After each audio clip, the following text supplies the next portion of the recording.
Welcome everybody to Extreme Off-Road Silly Bills, and today we're dealing with a 1977 Lotus Esprit S1. Now it has 715 horsepower, 466 pounds-feet of torque from a 2.3 litre turbocharged inline-4 engine, and the vehicle itself now weighs 1,880 pounds, has off-road suspension, off-road tyres and all-wheel drive, and it can do 0 to 60 in 2.912 seconds, 0 to 100 in 5.236 seconds, and going to a top speed of 223 miles an hour.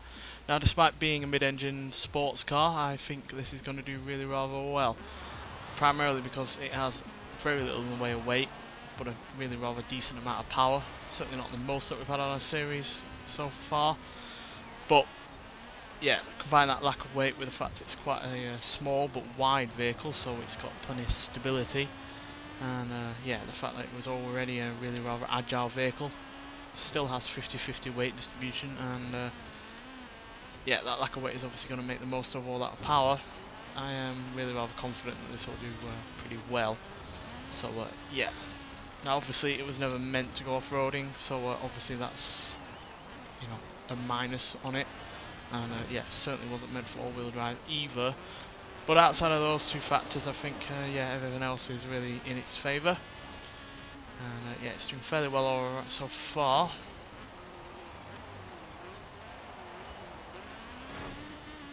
Struggling with a little bit of understeer there, but I guess that's to be expected.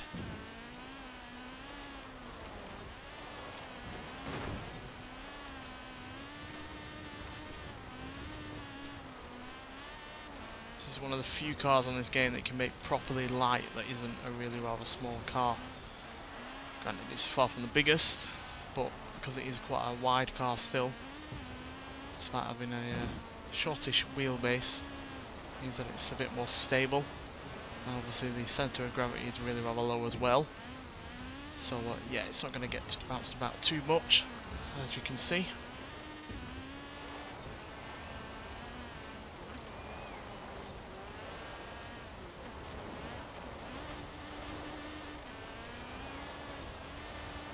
Yeah, it's fairly agile as well.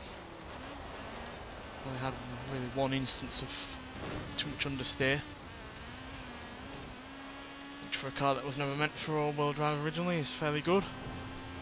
And yeah, that's put in a pretty solid time, especially for the first time that we've had a Lotus on this series, at 2 minutes 4 seconds .484. Not quite top of the leaderboard, but it is nonetheless in the top 10. It beats the Mini John Cooper Works Countryman All 4, which obviously was meant for going off-road, the Chevrolet Camaro ZL1 1LE, the Subaru WRX Rally Car, the Land Rover Range Rover, Toyota T100 Baja truck, Honda Civic Type R and the Quartz Regalia.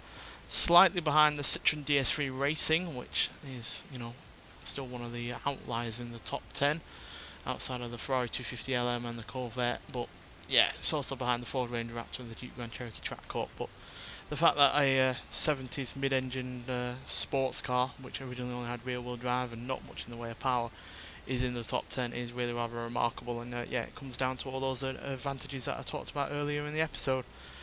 Lightweight, 50-50 weight distribution, it's small but it's quite wide, so it's quite stable, as well as having a low centre of gravity.